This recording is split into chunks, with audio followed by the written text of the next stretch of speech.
Alors mes sources d'inspiration sont diverses. J'étais beaucoup inspirée par les vêtements de travail, les vêtements de tous les jours. Et puis je m'inspire aussi beaucoup de tableaux, de la Renaissance. En fait, quand je commence une collection, je ne regarde absolument pas ce que font les autres et quelles sont les tendances. Je me demande de ce que j'ai envie. J'ai un certain nombre de livres que je renouvelle régulièrement suite à des expos.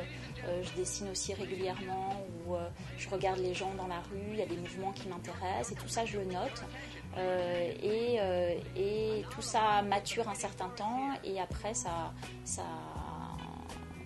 crée quelque chose. Mais c'est vraiment, moi je suis très ouverte à ce qui se passe autour de moi à ce moment-là, à comment je me sens aussi intérieurement, si j'ai envie, si je me sens un peu fragile ou je vais avoir envie de matière un peu plus dans la transparence, qui montre une certaine fragilité.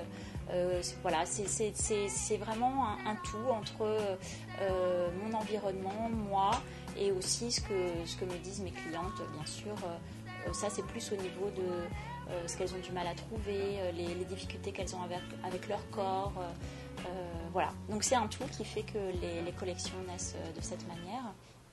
Alors, au niveau de la conception et du stylisme, donc c'est moi qui le fais.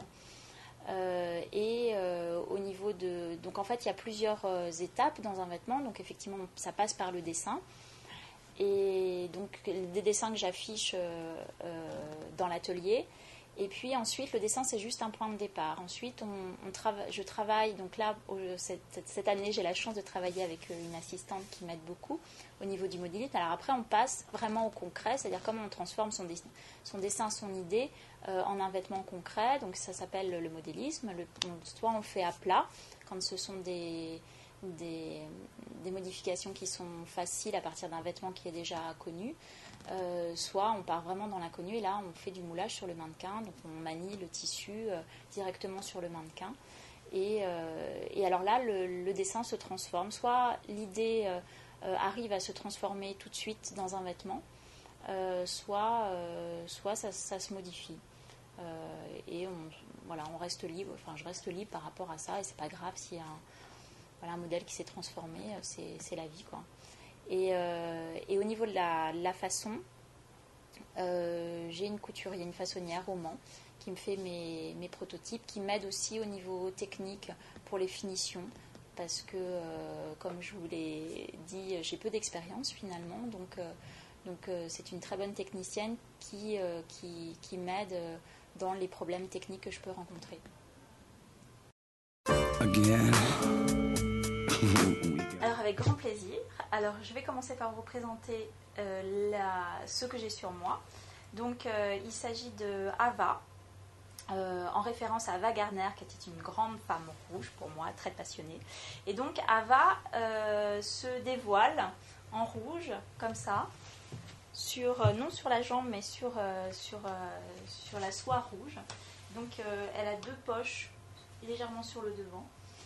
Dans tous mes pantalons, j'ai marqué la ligne de la chute des reins.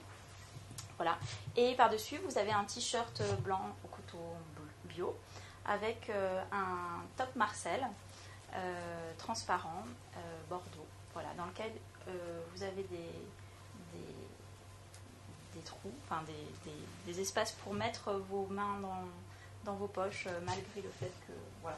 Donc ça, c'est une des tenues. Dans les pantalons, ensuite, vous avez notre grande star, notre princesse, qui s'appelle Esther, qui est le plus large de notre gamme, qui invite vraiment à la danse, puisque c'est le plus large. Et quand on marche, vraiment, il est extrêmement dansant.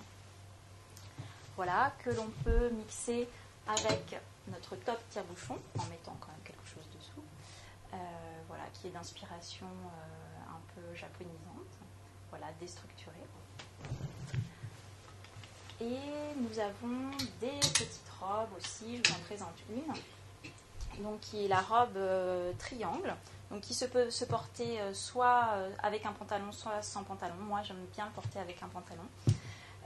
Et qui se porte avec ce petit haut qui s'appelle le haut à étage et qui a une particularité, c'est que toute cette partie-là en fait est amovible. Vous avez un petit système de boutonnage qui fait que soit vous pouvez le porter en haut classique, soit vous pouvez le porter sur cette robe ou sur une autre robe. Je vais vous montrer ce que ça donne sur un autre haut qui est déjà que je vais trouver. Voilà. Quand il est voilà, c'est comme ceci. Quand il est déboutonné, donc en fait, ça donne ça, sachant que ça c'est derrière. Et avec le mouvement de la poitrine, en fait, il y a un pli qui se crée au niveau des seins. Et c'est pour ça que ça s'appelle la robe triangle, parce qu'elle forme un triangle, comme ça. Voilà.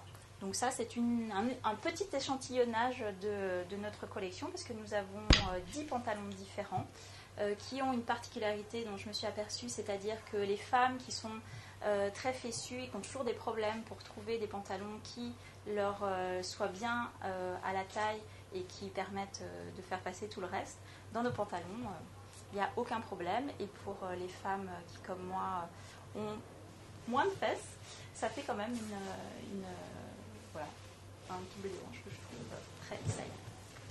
Je suis très fière d'avoir trouvé cette façon parce que je ne m'y attendais pas, donc voilà. Alors nous travaillons essentiellement sur des matières en fibres naturelles, évidemment, la plupart du temps bio, ce qui n'est pas toujours le cas parce que ce n'est pas toujours possible. Et les principaux matières que nous avons utilisées là, alors c'est un double face chanvre et soie. Donc là c'est la partie chanvre et il est de l'autre côté du tissu, c'est vraiment un double face, ce ne sont pas deux tissus différents, c'est un même tissu. De l'autre côté soie, c'est un tissu qui a un usage très facile, qui se lave en machine. Pour moi c'était très important que ça puisse se laver en machine. Sinon ce voile-là est en lin et soie. Et tous nos cotons sont bio parce que le coton est particulièrement néfaste pour l'environnement, enfin sa culture quand elle n'est pas bio est néfaste pour l'environnement, donc tous mes cotons sont bio. Ce sont les principales matières et pour cet hiver nous utilisons des feutrines certifiées bio en laine européenne et du lin aussi. Voilà. Et alors ce qu'il y a à savoir aussi c'est que pareil, toujours dans un souci de développement durable et de ne pas avoir de stock, nous fonctionnons sur commande. C'est-à-dire que par exemple vous aimez cette robe mais vous la voulez en violet, donc nous avons le tissu et en 15 jours vous avez la robe qui peut être faite à vos mesures, donc la taille qui vous va et à vos couleurs. Donc les couleurs disponibles sont toutes celles qui sont ici. Et un point sur lequel je n'ai pas insisté non plus, c'est que je fonctionne beaucoup sur les couleurs chaudes et les couleurs froides. Et donc dans les choix de rouge que j'ai fait, vous avez la gamme plutôt chaude, donc qui tourne un petit peu plus vers le orange et qui va à une certaine carnation de femmes. Et nos 3 autres couleurs qui sont des couleurs plutôt froides et qui tournent en fait plus vers le bleuté. On le voit assez facilement en fait quand on regarde les 2 rouges. Il y en a un qui est clairement plus orangé et l'autre qui est plus bleuté. Parce que en fonction de la carnation des femmes, les couleurs ne vont pas mettre les mêmes choses en avant. Donc voilà, c'est aussi un point important dans la collection et dans la marque. Again, we got right.